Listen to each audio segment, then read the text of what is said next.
Hey folks, how you doing? Lucas here. I'm here with Harley. Harley here. He's Yo. joined EXP and he had his own brokerage. Hi Harley, how you doing today? Oh, I'm doing great. Doing great, Lucas. How have you been? All right. So Harley and me, we're going to talk to you guys just for a little while. Let me start my introduction.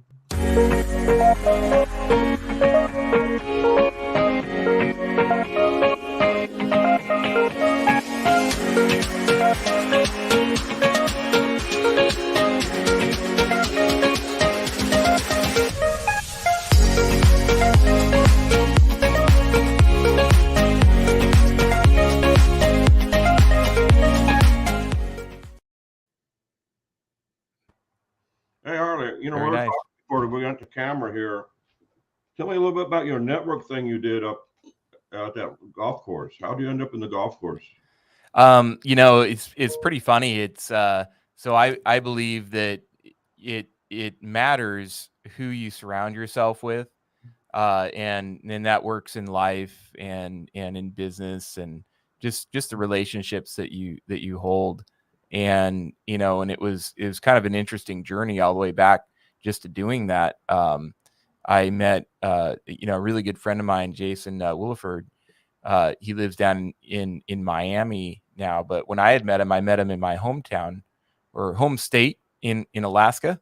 Several years ago, we were at a mastermind together, and we always stayed in touch when we were in the same mastermind. And he's just a powerhouse marketing guy, and in real estate and different industries. Previous to that, and he had invited me to be on this reality TV show, uh, and it's called Beyond the Close with Kevin Harrington. And so we were doing filming um, down in Miami and Clearwater and different places. And one of the things that was really really cool to do was to tour this penthouse, and it wasn't just any kind of penthouse. I mean, this thing's in Miami. It's over 10,000 square feet inside, 17,000 square feet total.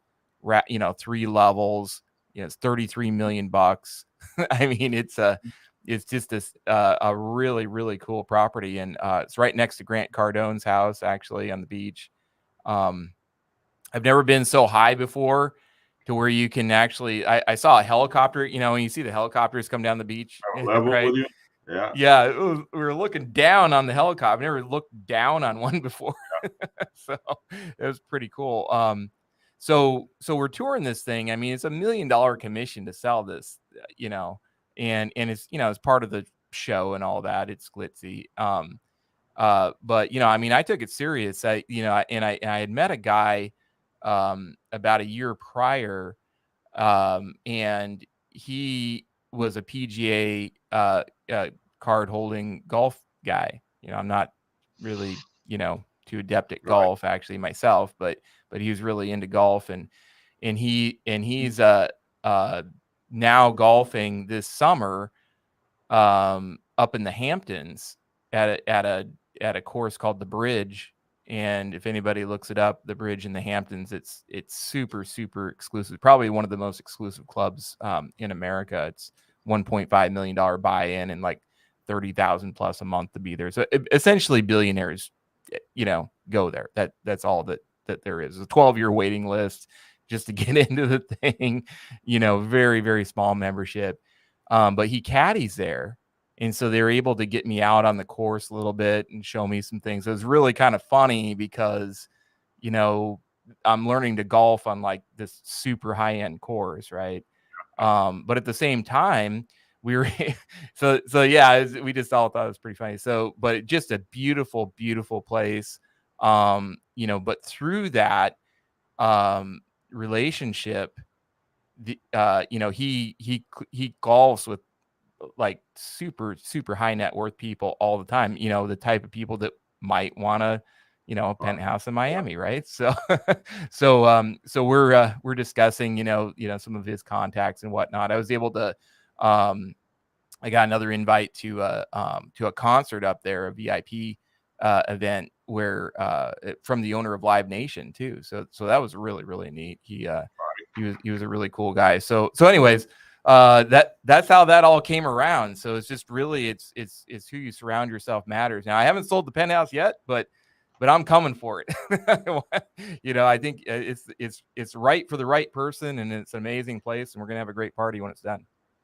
So that kind of leads into that's kind of a real estate journey you've been having. You used to have a brokerage, correct? You had your own Yep, brokerage, and yep, then yep. you became EXPY.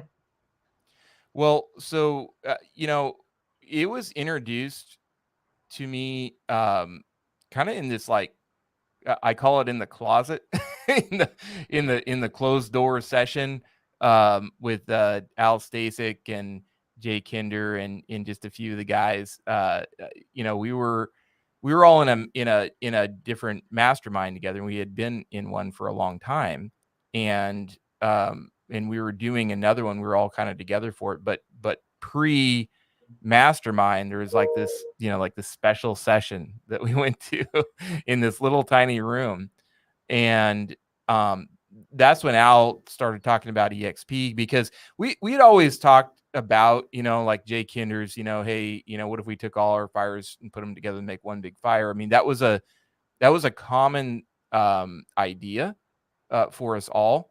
Most of us were like me, they're independent brokers, and when I say us, I just mean there's a pretty I would say about maybe 400 or 500 member coaching group, national group that became NAEA.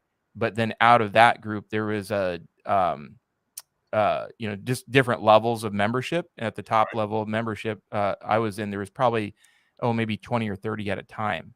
And most of us in there had started out at big box firms and then migrated to, generally, owning our own independent firms. And that was kind of, the way that we were doing it. We were running basically micro team brokerages, and selling homes at a high level. Most all of us were selling, well over 100 homes a year, et cetera.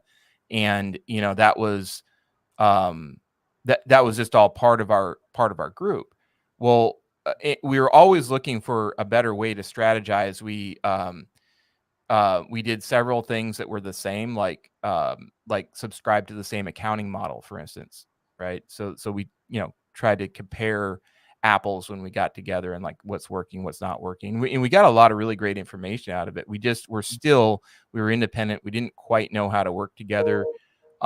Jason Williford, who I was just talking about, he actually, got involved with one of the very first partnership programs that we had attempted to do, and it didn't really work out all that well.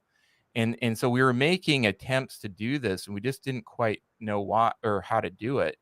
And then that's when EXP came along, and that's when the kind of the writing on the wall was there, and we saw it. Now I didn't recognize the opportunity at first, and I would just encourage anybody to not do what I did, and just kind of ignore it. That was a big mistake, because at the time EXP was pretty new on the scene, and it's it's still like tons of opportunity with it. But we did eventually go to it and switch over, and it was for a lot of different reasons. I mean, the main one was just to be able to team up, right? Yeah. Were there others too? Like, can you give maybe top three of what was the reasons? Yeah. So that was one of them. Also, we started to have an issue with agent retention, and we didn't quite know, like after, the traditional team model, and we were just feeding agents, lead after lead and appointment after appointment, and it was okay. But as soon as you took your foot off the gas, I mean, things just stopped.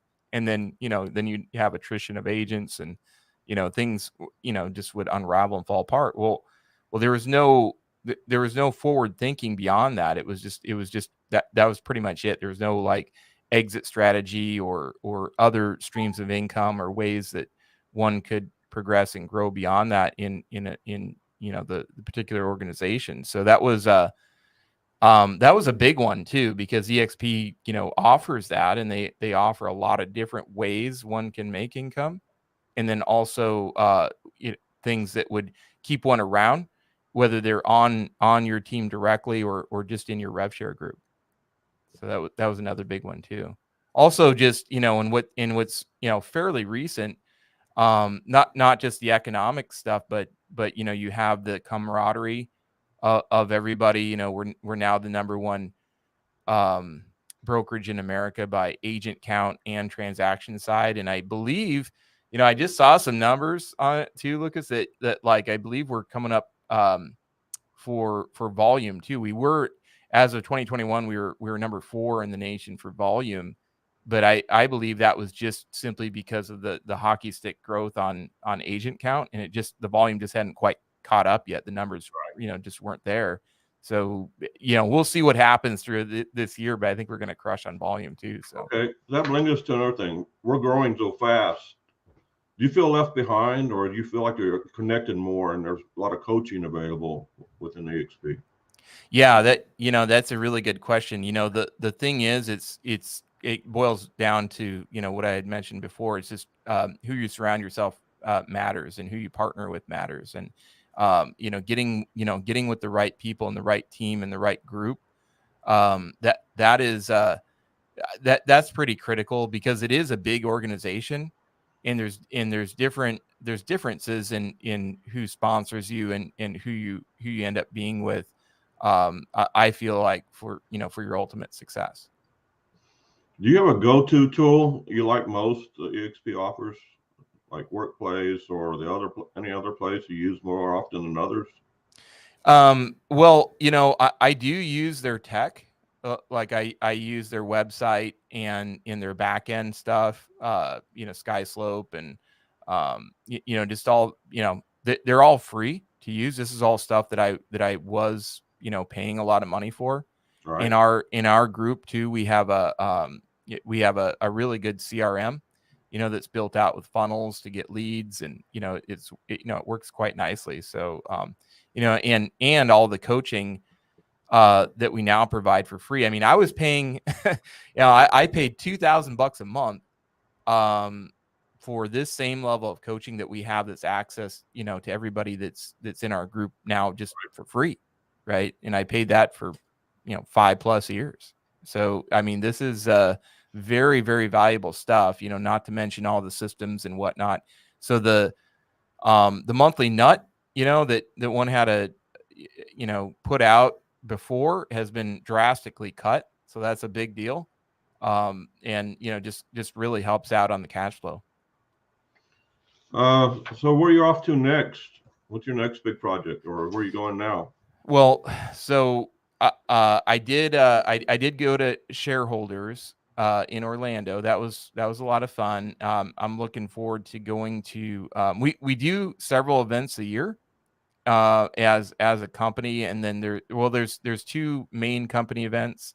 One in Orlando as the shareholders, and then one in Las Vegas for what we call as EXPCon in October. And then actually this month, I'm heading your way, man. I'm heading down to Texas. Dallas? In Dallas? Yep. Gonna go to the Build conference there. Tony Robbins is going to be there. So I'm trying to make it there myself. Are you going? I don't know if I missed it. I might have missed the ability to do that, but we'll see. I saw something this morning. I said, "Oh shit, I need to get signed up." Yeah. So, yeah. What's really neat about that is the and Glenn just talked about it actually the other day, was that that's not like a corporate event. That's actually done by an individual agent. It happens to be a friend of mine, Brent Grove, and he and I don't know if maybe he partners with some other people too, but he probably does. But writing a check to Tony Robbins to have him come, I think that's pretty unprecedented in the industry. I don't think anybody's ever done that. So not in the real estate space. That's what I like about EXP. We do share a lot. By us sharing, we all grow together. Right. Yeah, it's amazing. Yeah. Well, Harley, I really appreciate you taking your time coming out here and discussing and when you're going to go back to your golf and start golf? What do you golf at normally anyway? Well, You well, yeah, maybe I caught the bug now. Like it was pretty fun, man. I mean, yeah, it was good times. I was able to smack the ball anyway. That was good. yeah. Get it downfield. Tell them I want to go Hawaii next. Get me out there. Right. Yeah. There we go. Well, Harley, again, I appreciate you. Thanks for being here, and thanks for telling us your story. Yeah. Of course, Lucas. Yeah. Anytime. All Have a right. great one. You too. Bye. Bye.